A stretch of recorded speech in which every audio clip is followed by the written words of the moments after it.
أهلا بيكم في حلقة جديدة من مراية الروح. في زمن الكل بيتكلم باسم الدين والكل بيحكم على الكل، نسينا إن ربنا مش بيبص للصور ولا الملابس ولا العدد التسبيحات اللي بنعدها، لكن ربنا بيبص لقلوبنا، بيشوف النية اللي ورا كل فعل والصدق اللي جوه كل خطوة. مش كل اللي لابس تقي ولا كل اللي ساكت ساكن من جوه.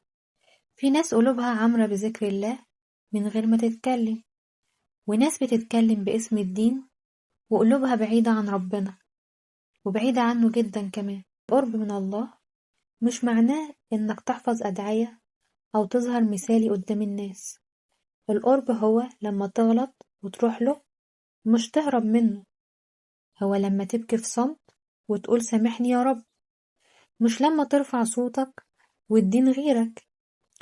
القرب من الله مش في شكلك ولا في عدد الصلوات اللي بتحسبها. القرب في إحساسك وقت ما تقول اهديني، في صدق دمعتك لما تشعر إنك ضعيف ومحتاجه. في ناس شايفة إن الدين لبس أو كلمات، بس الحقيقة إن ربنا ما قالش كده. ربنا قال إلا من أتى الله بقلب سليم. القلب السليم هو اللي ما فيهوش كره ولا حقد ولا غرور. ممكن تلاقي إنسان بسيط جدا لابس عادي جدا، بس جوه قلبه نور يضيء للناس كلها. وفي المقابل تلاقي اللي بيظهر إنه مثالي من جوه، بس قلبه عبارة عن حرب من الحسد والكبر. ربنا مش بيقيسك بعدد المرات اللي صمت فيها، لكن بيقيسك بعدد المرات اللي غلبت فيها نفسك. اسأل نفسك كده بصدق، أنا بقرب من ربنا عشان الناس تقول عني ملتزم، ولا عشان نفسي تبقى مطمنة؟ لو نيتك لله فعلا هتحس بنور بيملاك حتى لو كنت وحيد. لكن لو كل تعبك علشان نظرة الناس، هتفضل دايما تايه حتى وسط الزحمة. القرب مش صورة، القرب علاقة خاصة بينك وبين خلقك. علاقة محدش في الدنيا يقدر يقيسها أو يحكم عليها. كان في واحدة كانت بتمر بظروف صعبة، كانت دايما بتدعي كل يوم، بس مش بتقدر تصلي. كانتش تقدر تصلي وهي واقفة بسبب إن هي تعبانة. الناس حكموا عليها إنها مقصرة، لكن عند ربنا كانت هي من أقرب خلقه، لأنها كانت بتدعيه بقلبها في كل لحظة.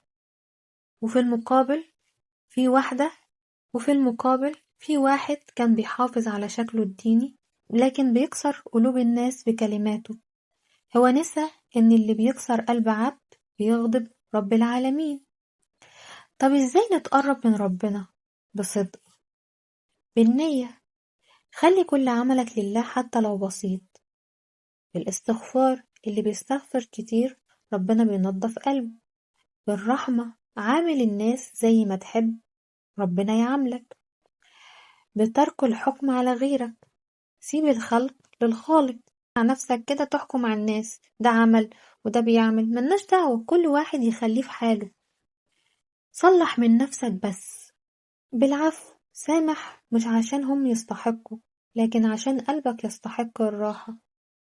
طب لو ربنا اختبرك وخسرت حاجة بتحبها ولسه بتقول الحمد لله، أعرف إنك قريب. لو ظلموك ولسه بتقول الحمد لله وبتقول الله موجود، أعرف إنك قريب. لو الناس سابتك بس قلبك مطمن إن ربنا مش هيسيبك، يبقى أنت عايش المعنى الحقيقي للقرب من الله. مش مهم شكلك قد إيه حافظ صورة، المهم قلبك نضيف ولا لأ. مش مهم تقول أنا قريب، المهم لما تسمع صوت الأذان قلبك بيطمن ولا بيهرب. القرب من الله مش مشهد يتشاف، ده إحساس بيتعاش، سر بينك وبين ربك. كل ما حد يشوفك يقول فيه راحة مش مفهومة فيه، بس انت هتبقى عارف السبب. وبكده نكون خلصنا حلقتنا النهاردة، أتمنى تكون نالت إعجابكم. ما تنسوش تقولوا رأيكم في الحلقة في الكومنتات، وتسجلوا في القناة، وتفعلوا الجرس، وتشاركوها مع كل اللي تعرفوهم. وأشوفكم على خير يا رب، وأتمنى لكم السعادة ورضا ربنا من كل قلبي.